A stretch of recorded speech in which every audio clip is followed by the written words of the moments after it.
चप्पल पे चमाइन चले, सैंडल पे धुबिनिया, हाय मोरे रामा बदल गई दुनिया।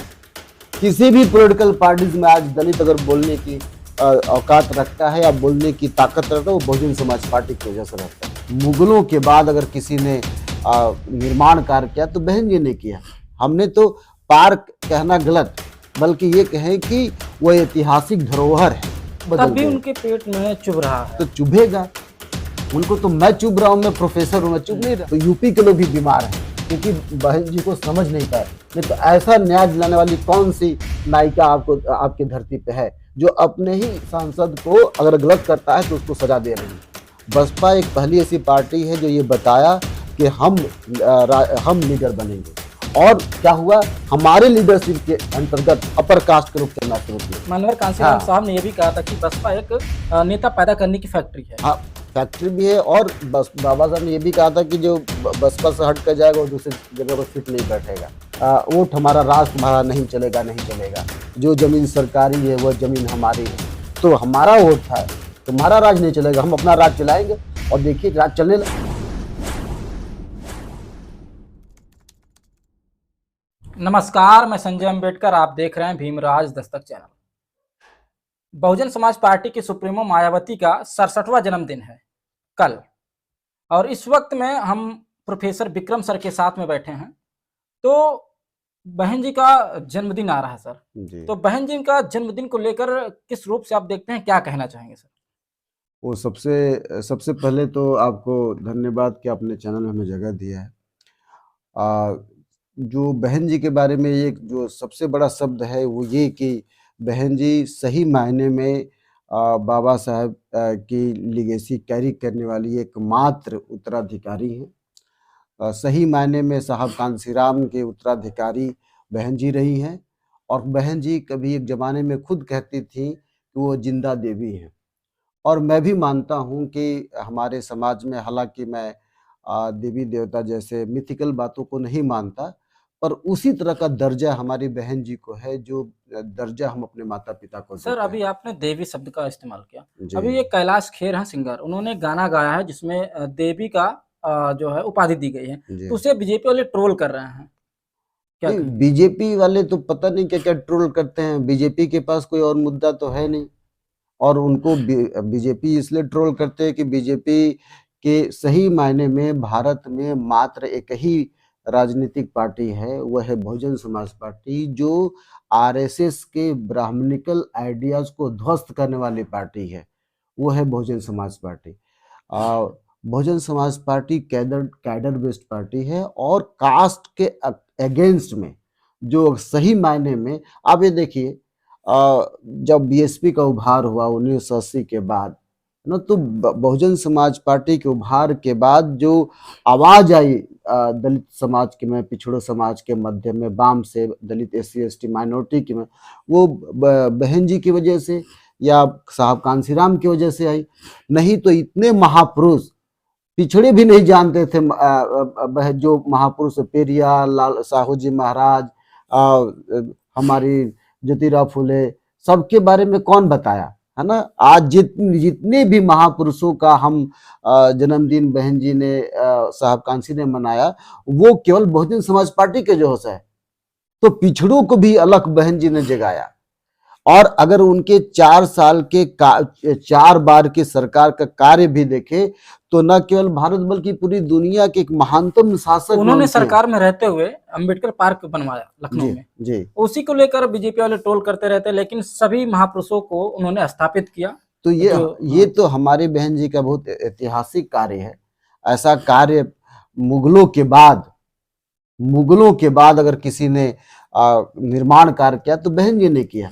हमने तो पार्क कहना गलत, बल्कि ये कहें कि वह ऐतिहासिक धरोहर है ना भाई। आप अपने समाज के, साहब कहते थे, कांसीराम कहते थे, और साहब डॉक्टर बी आर अम्बेडकर ने भी कई जगहों पे कहा है कि जिन कौमों को अपना इतिहास पता नहीं होता वो कभी शासक नहीं बन सकते। तो वो हमें शासक बनना है। साहब ने कहा कि हमको देश के शासक बनना, बहुजन समाज को शासक बनाना है। बहन जी ने कई अवसरों पे बोला, बहन जी खुद शासक रही हैं, तो उन्होंने करके दिखाया ना। पूरे भारत के इतिहास अगर बहन जी के 4 साल के शासन, चारों बार के शासन में देखा जाए तो बहुत बड़ा शासन का बहुजन समाज के लिए, स्कॉलरशिप के लिए कई यूनिवर्सिटीज बनी। और सबसे बड़ी बात है कि जो नोएडा में गौतम बुद्ध यूनिवर्सिटी बनी, वो यूनिवर्सिटी भारत के आज कोई यूनिवर्सिटी है ही नहीं जिस तरह के इंफ्रास्ट्रक्चर, जिस प्रकार का संरचना, जिस प्रकार बिल्डिंग है, जिस प्रकार का नाम। फिर भी सर बीजेपी वाले आरोप लगाते हैं, आरएसएस वाले, अन्य विरोधी पार्टी आरोप लगाती हैं कि दलितों की देवी धन की देवी हो गई है। ओह, दलित वंचित तबका है, वो तो देख ही नहीं सकते ना कि दलित समाज कैसे पैसा कमा रहा है।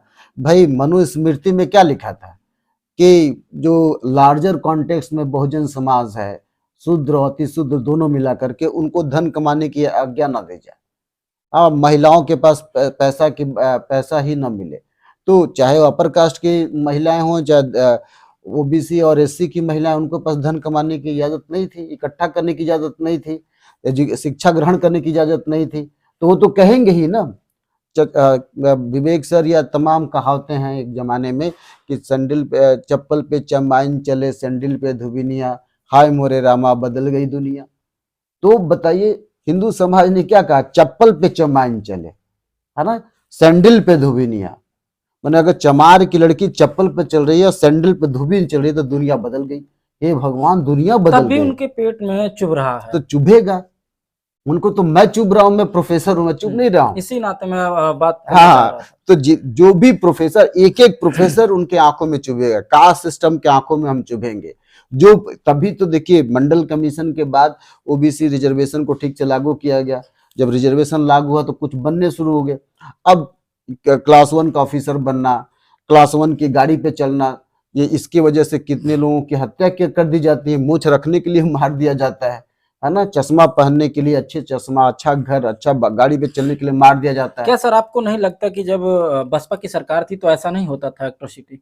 ओ, बसपा की सरकार में एट्रोसिटीज की घटनाएं होती थी, लेकिन आपको पता है कि न्यूज़वीक मैगजीन ने, शायद टाइम मैगजीन ने पूरी दुनिया में माना था कि सबसे अच्छा शासन कानून का वो बसपा का था। आज तक बसपा, आज जो विरोधी पार्टी थे, एक अमेरिका के राष्ट्रपति थे, वो कहते थे कि अगर आपके विरोधी प्रशंसा करने लगे तो सही मायने आप शासन। बहन जी की विरोधी प्रशंसा करते हैं कि बहन जी कैसी शासिका थी। ये सबको पता है कि डीएम और एसएसपी के हाथ पैर कांपते थे। ये नहीं था, पहली बार डीएम एसएसपी चमरौटी में जाना शुरू किए, धुबियाना में जाना शुरू किए। पहले काहे नहीं होता था? ये डीएम साहब काहे नहीं चले जाते थे? पहले क्यों नहीं अम्बेडकर ग्राम योजना आई, है ना? ये सारी योजनाएं बहन जी लेकर आई। ऐसा माना जाता है सर, हाँ। ऐसा माना जाता है कि उत्तर प्रदेश में अगर बसपा की सरकार ना आई होती तो एससी समाज जो है किसी भी पार्टी में भाग न ले पाता। बसपा उत्तर प्रदेश नहीं, मैंने कहा कि पूरे वर्ल्ड, भारत ही नहीं पूरे वर्ल्ड में बहुजन समाज पार्टी का प्रभाव पड़ा। आज जो हम बोलने वाले हैं बसपा की वजह से बोल रहे हैं। कांग्रेस ने एक अच्छी पार्टी, कांग्रेस ने जो दलितों को साथ दिया वो बहुजन समाज पार्टी के दबाव में दिया। भारतीय जनता पार्टी में जो भी दलित राजनीतिक है वो बहुजन समाज पार्टी की वजह से। किसी भी पॉलिटिकल पार्टीज में आज दलित अगर बोलने की औकात रखता है या बोलने की ताकत रखता है वो बहुजन समाज पार्टी की वजह से रखता है। बहुजन समाज पार्टी को आप खारिज नहीं कर सकते, कभी खारिज नहीं कर सकते। जिसने खारिज करने की कोशिश वो गलत कर रहा है। बहुजन ही समाज पार्टी थी जो रिजर्वेशन प्रमोशन में बिल लेकर आई। बहुजन ही समाज पार्टी थी जो महात्माओं का अपना उनके नाम पे ये जिला बने, कबीर नगर, संत नगर, संत कबीर नगर बना। लेकिन जब सपा की सरकार आई तो नाम फिर से चेंज हो गया सर। तो ठीक है, उनकी गलती थी, अब सपा के लोग भी समझ रहे हैं। जो गलतियां इन्होंने की थी एक जमाने में, कांग्रेस ने भी कभी दलित की राजनीति ठीक से नहीं की, दलितों को समझ नहीं पाई, आज समझ रही है। सपा ने कभी डॉक्टर बी आर अम्बेडकर का नाम नहीं लेती थी, और डॉक्टर अम्बेडकर का नाम छोड़कर सभी पार्टियां जो है बाबा साहब का फोटो तक नहीं लगाती थी। लेकिन बीएसपी के आने के बाद सभी पार्टी आज बाबा साहब की मजबूर कर दिया है ना। पहले हमको वोट के रूप में इस्तेमाल किया जाता, पर हम अपना वोट का अधिकार भी नहीं जानते थे। बसपा ने बताया वोट तुम्हारा राज, वोट हमारा, राज तुम्हारा नहीं चलेगा, नहीं चलेगा। जो जमीन सरकारी है वह जमीन हमारी है। तो हमारा वोट था, तुम्हारा राज नहीं चलेगा, हम अपना राज चलाएंगे।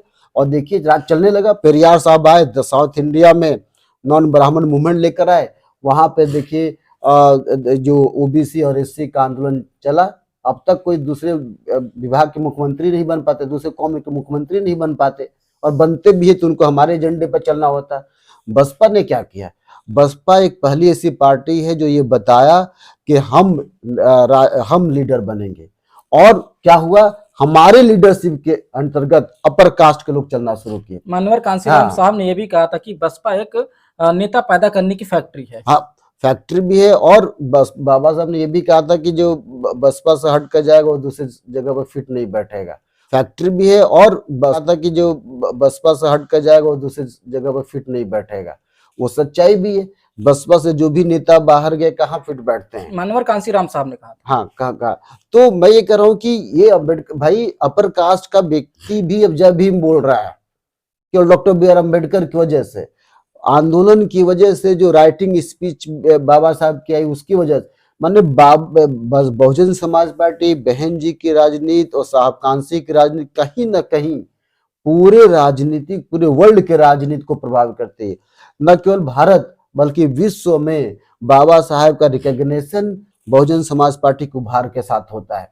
न जाने कितने एनजीओ का गठन लंदन में, कनाडा में, जो डायस्पोरा गए, उन डायस्पोरा में जो आवाज आई वो बहुजन समाज पार्टी की वजह से। बसपा सुप्रीमो मायावती जी को आयरन लेडी क्यों कहा जाता है? इसलिए कहा जाता है कि मैंने बताया कि वो जो उनका शासन प्रशासन था, वो शासन प्रशासन दरअसल बलबन की तरह था, है ना, बलबन अलाउद्दीन खिलजी की तरह था। इसी कड़ा शासन था, और किसी भी एट्रोसिटी, किसी भी अन्याय के खिलाफ वो अन्याय को बर्दाश्त नहीं करते। यहाँ तक कि अपने सांसद को अपने ही आवाज पर बुला करके गिरफ्तार कर। ऐसा कौन सा शासक मिलेगा पूरी दुनिया में कि अपने ही सांसद को अपने ही आवाज से बुलाकर गिरफ्तार करवाते? ये तो नासमझी है भारत सरकार की या यूपी के लोगों की कि बहन जी को नहीं चुना। आपको पता है doctor B R Ambedkar annihilation of caste में कहते हैं कि भाजपा के लोग बीमार लोग हैं, तो यूपी के लोग भी बीमार हैं क्योंकि बहन जी को समझ नहीं पाए। नहीं तो ऐसा न्याय दिलाने वाली कौन सी नायिका आपकी धरती पे है जो अपने ही सांसद को अगर गलत करता है तो उसको सजा दे रही है? इससे बड़ा न्यायप्रिय कौन होगा? तो बहन जी सही मायने में न्यायप्रिय थी। और इसी के साथ साथ मैं बहन जी को उनके 67वें जन्मदिन पे ढेर सारी हमारी तरफ से मैं शुभकामना, और मैं चाहता हूं कि हमारा समाज हर घर में बहन मायावती को जन्म दे। तो अभी प्रोफेसर सर ने बताया कि आयरन लेडी क्यों कहा जाता है बसपा सुप्रीमो मायावती जी को। आपने वीडियो देखा, वीडियो देखने के बाद शेयर ज्यादा से ज्यादा करें।